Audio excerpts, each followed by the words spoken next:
formales, y antes que se implementara la ley de la marihuana se discutió mucho sobre qué pasaría con los datos de los usuarios una vez que cambiara el gobierno. El Instituto de Regulación y Control del Cannabis aseguró entonces que la información estaba pero muy segura, que no iba a correr el riesgo de filtrarse. Ahora hay una realidad y es que va a cambiar el gobierno. La pregunta es qué pasará y cómo se seguirá implementando este buque insignia del expresidente José Mujica, y lo vamos a hablar con el secretario de la Junta Nacional de Drogas, Diego Olivera. Buenos días, gracias por acompañarnos. Buenos días, gracias por la invitación. Bien, y venimos hablando todo el tiempo de las transiciones y qué puede pasar. Y bueno, ¿qué puede pasar con este tema? ¿Ustedes ya se han reunido con alguien? ¿Les han pedido datos? Bueno, nosotros cumplimos la etapa de documentar el proceso, digamos, de implementación de la política pública en drogas en todos sus aspectos, preventivos, educacionales, de atención y tratamiento, obviamente el componente regulatorio, que ha sido un componente importante. Toda esa documentación se entregó a las autoridades entrantes en un evento que fue público esta semana. Ahí está la información correspondiente a la Junta Nacional de Drogas y al IRCA.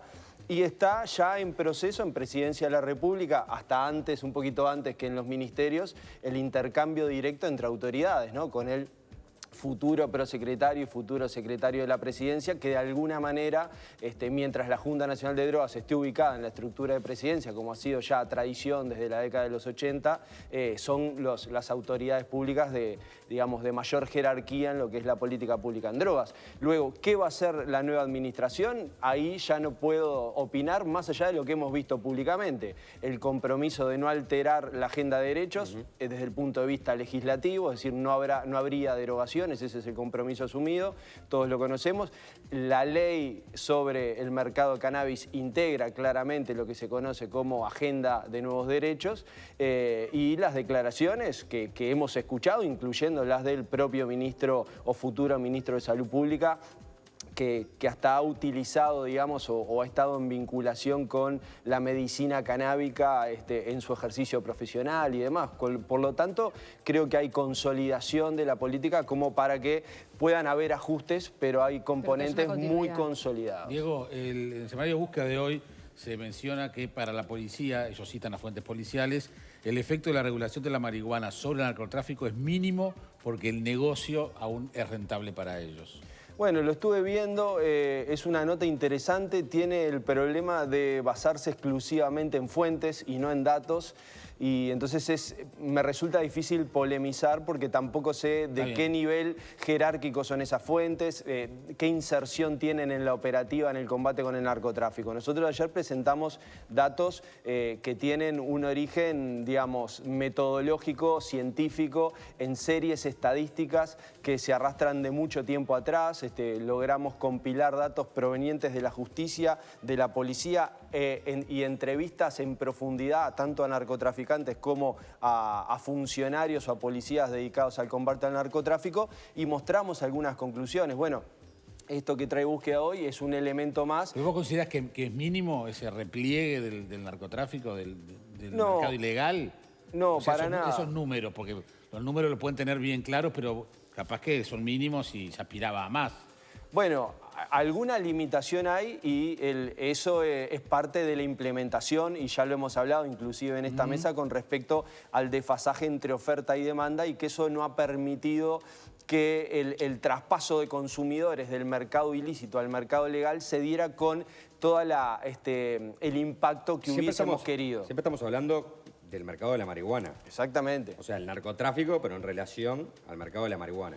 Que es una parte. Bueno, porque le hace que es imposible pensar en el impacto que puede tener si tomamos a todo el narcotráfico, porque hay drogas que siguen siendo ilegales. Totalmente. Entonces, la pregunta ahí debería ser, ¿qué tanto le sacaron o le han quitado al mercado ilegal de la marihuana? Igual siempre se habló del mercado del narcotráfico, Juanchi. No se habló exclusivamente de sacarle al mercado de la marihuana. Se pretendía la globalidad, se apuntó, la vara se puso muy alta, si querés. Legalizando una droga no vas a lograr impactar en la cantidad de cocaína o pasta base que consume la gente, porque la gente va a ir al mercado negro para consumir. Es cierto que hay una hipótesis en esta política pública, que es que al alejar a los usuarios de las bocas ilegales de expendio, de alguna manera se los logra alejar al consumidor de marihuana de la oferta de otras sustancias. Eso fue parte del relato, pero esta, como dice Juanchi, es una política pública orientada al mercado del cannabis, que es una parte...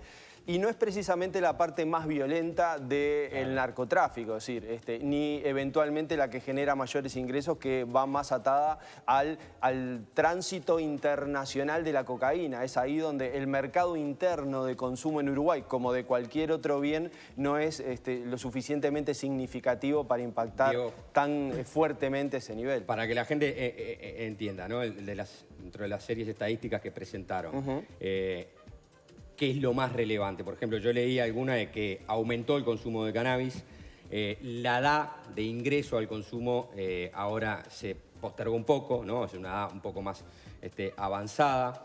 Se le quitó quizás el 30% de los usuarios al mercado negro. Estos serían los números más relevantes. ¿Me está faltando algún otro número? Sí, te agregaría a eso que dijiste, que es efectivamente así. Lo que pasa es que ahí hay un mix de indicadores que tienen que ver con la salud y indicadores que tienen que ver con los mercados y con la aplicación de la justicia. Pero hay un dato relevante, que es que en esta misma encuesta que se realiza desde el 2001, esta es la séptima encuesta, en el 2014 los usuarios de cannabis declaraban abastecerse de prensado paraguayo en un 58% de los usuarios de cannabis en Uruguay. Ese guarismo bajó en el 2018 al 11%, es decir, se redujo en 5 veces la cantidad de personas que demandan o que buscan adquirir prensado paraguayo. Y ese desplazamiento es importante porque el prensado paraguayo justamente es el producto que está presente en el narcotráfico clásico, es decir, el narcotráfico transfronterizo de cargamentos de marihuana, lo cual es un impacto significativo.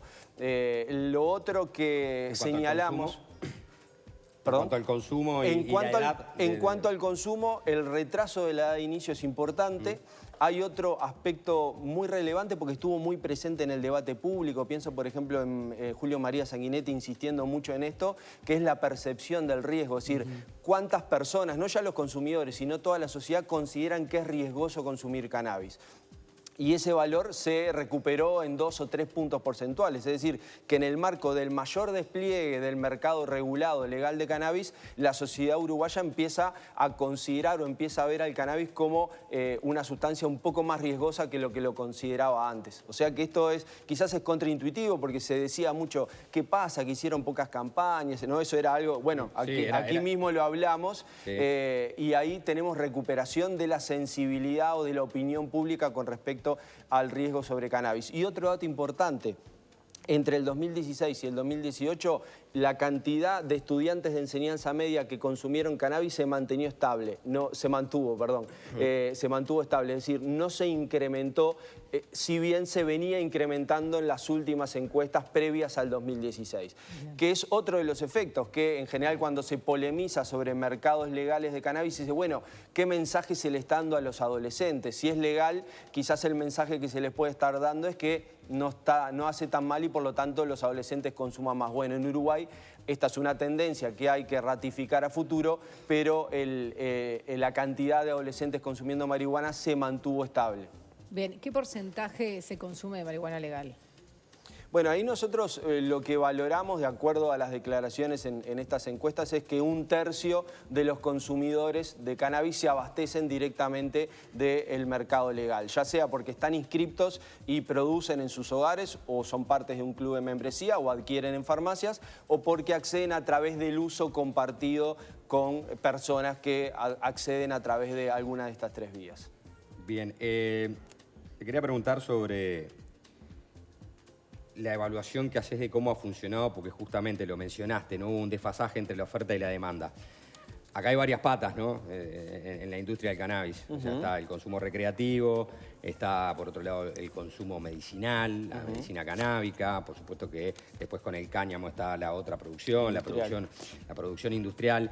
Pero, por ejemplo, el ministro entrante de Salud, Daniel Salinas, dijo que él no estaba de acuerdo con el consumo recreativo del cannabis porque entendía que generaba un enlentecimiento psicomotriz. Está bien, una apreciación médica que él hace sobre el consumo de cannabis. Pero que no estaba en sus prioridades en este momento modificar nada de la ley. Tampoco dijo que no lo vaya a hacer, ¿no? Que no está dentro de sus prioridades.